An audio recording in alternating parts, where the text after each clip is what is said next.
Hi, welcome to Merry Monday. I'm Joni Martin. I'm an independent Stampin' Up! Demonstrator located in Southwest Wisconsin. And today I'm sharing with you one of my Merry Monday projects. Each Monday, July through December, I share a Christmas card idea, inspiration for you. Thanks for joining me today. Hi, this is our Merry Monday card. And it's just beautiful. I'm not sure that the camera is picking up how sparkly it is and just how soft and pretty it is. The other thing the camera can't tell you is how easy it is. Isn't it great when we can make a card that has such impact and is so easy to make? Let's talk a little bit about what goes into the card. First, let's talk about this pretty sparkly paper. You can find it in the holiday catalog on page 9. Oops, it's number 5. And honestly, there's so many great things on this page, it would be easy to miss. It is 6x6 paper, pretty shiny red, and this lovely sparkly white. It's a glitter paper, but we're not losing glitter off of it, which is always great for your craft projects. It's 6x6 paper, and you're going to get 4 of each color. The other important piece for this card is this die, and it's not in the holiday catalog. It's in your annual catalog. It's Grove. It comes with a coordinating stamp set. You can find it on page 163 of the annual catalog. And isn't it great when we can use something out of the annual catalog for a holiday card? I think it just is so much more versatile that way. Okay, let's talk about what we're going to use to make this card.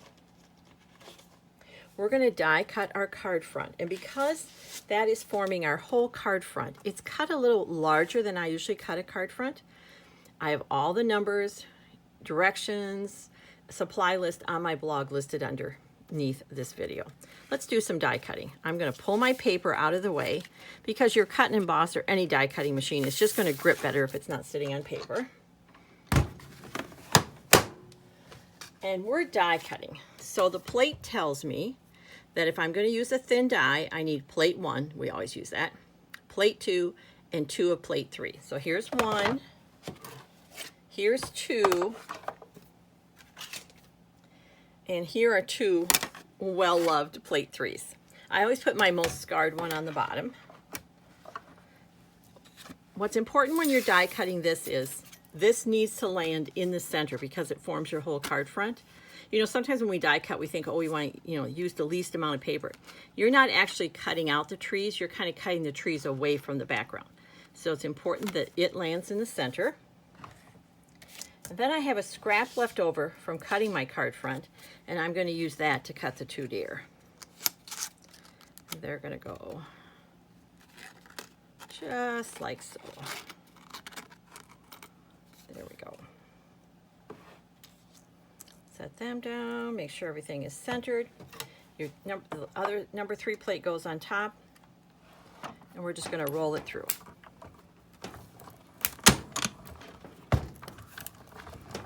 Just like that. How easy is that? Now I'm going to move my cut and emboss because I'm going to hit my camera stand. And then my cut and emboss sides are going up. That's that noise you're hearing. Here's our deer. And here's my card front. Just going to carefully move the other pieces out of the way. Set them aside so we don't lose them. Do you ever lose things on your crafting table? I don't want to tell you how many times it happens to me. Okay, so here's our 2 deer, and here's the card front, and it looks like we have just a couple pieces that want to hang around. So we're going to pop them out like so. That's a great use of your take your pick tool. Not a lot. This cut's really clean, even on this glitter paper. Okay, that looks pretty good. So we have the deer in that. And my card base is half of an 8.5 by 11, and we're going to fold it exactly in half. And it looks like I have a little schmuck on it, so I'm actually going to put that on the front because I can cover that up. There we go, and I'm going to use the bone folder to get a nice fold. So this is going to go on here, and clearly it needs something in the background. So this fun paper is from the Gnomes paper pack, and I started with this, and I felt like that was a bit too much contrast, like whoa, that blue really pops. So I tried some other papers and came back to this because I like the size of the snowflake, and I look for ways to soften it. I went to my all-time favorite, vellum, and look what happens when you lay the vellum over the blue. We still kind of have that dark background. We can see the snowflakes, but they aren't fighting with our white paper. Okay, so let's start by putting this together. You know, vellum is kind of hard sometimes to play with because you have to worry about seeing the adhesive. Well, my card front's going to cover the edge, so I don't have to worry about that. I'm going to grab a tape runner. You could use green glue, you could use glue dots, whatever you're most comfortable with. And I'm just kind of putting, I don't need a lot. It's vellum, it's not very hard to hold on to things. And I'm just putting it kind of on the outside of it. And notice if my tape runner wants to kind of just not work, just a touch with my thumb takes care of it. Okay. Then I'm going to line this up here. All right, now I didn't want to glue this flat. I wanted to pop it up because when you can pop something up, see another hanger on there, it gives just a touch of a shadow, just adds more interest. So we're going to grab, and look how much space I have to put some dimensionals on here. I have all kinds of space. So we're going to grab some dimensionals. And if you haven't used dimensionals, think of them as little pieces of foam that are sticky on each side. And I'm being pretty generous with them. You probably wouldn't have to have this many, but there we go. Just like that. And then I'm going to add one to each side. You just want to make sure that you don't see the dimensional in any of the cutout area. So we'll go like that. Then we're going to pull the backs off. I'm using a take your pick tool. I bet some of you have great fingernails and can do that. Just pop off those backs.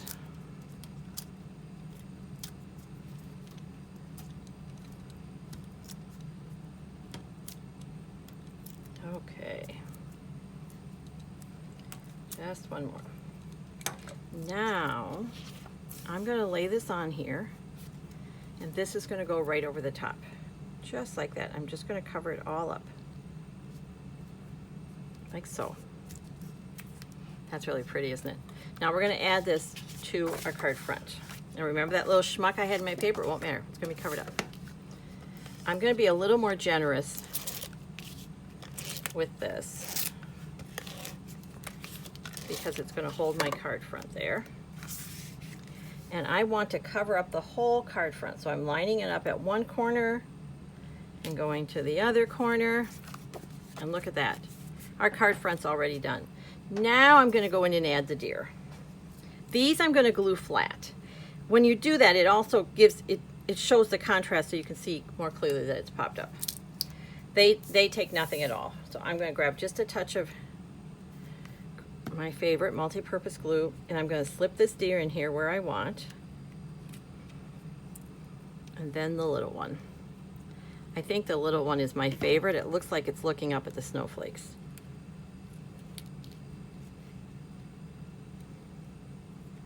Seriously, I don't think I've even been on 10 minutes. Look at this beautiful card we've made. Now, I'm not going to stamp the inside yet because it depends on who I'm sending it to. I think it'd make a great winter birthday card, so maybe I'll use it for that. But we can't finish without talking about our envelope. We cannot send this beautiful card in a naked envelope. That just won't do. We want to give someone just a sneak peek of what's coming. It doesn't have to be the glitter paper if you don't want to use that, but just something that makes this envelope stand out from everybody, all the other stack they're getting. So I just grabbed some of this. And I don't care if it's a little brighter on the envelope. That just adds a little more interest. So we're going to go around the edge for our envelope flap. Just like so. But it's important with that you catch all the sides. Then I'm folding up my envelope so it kind of stands up. This is making a wall to help me push that against there so I get it lined up right at the fold. It doesn't go over the fold, but it covers all the envelope flap. And now all we have left to do is trim. Seriously, one of the easier Christmas cards I will probably make this season, and with such impact. That is all it is to making this Merry Monday Christmas card. Thanks for watching today. If you like what you saw, I'd really appreciate it if you'd subscribe. And if you have a paper crafting friend you think would enjoy it, please share. Until our next video, take care, stay well, and keep creating. It's good for you.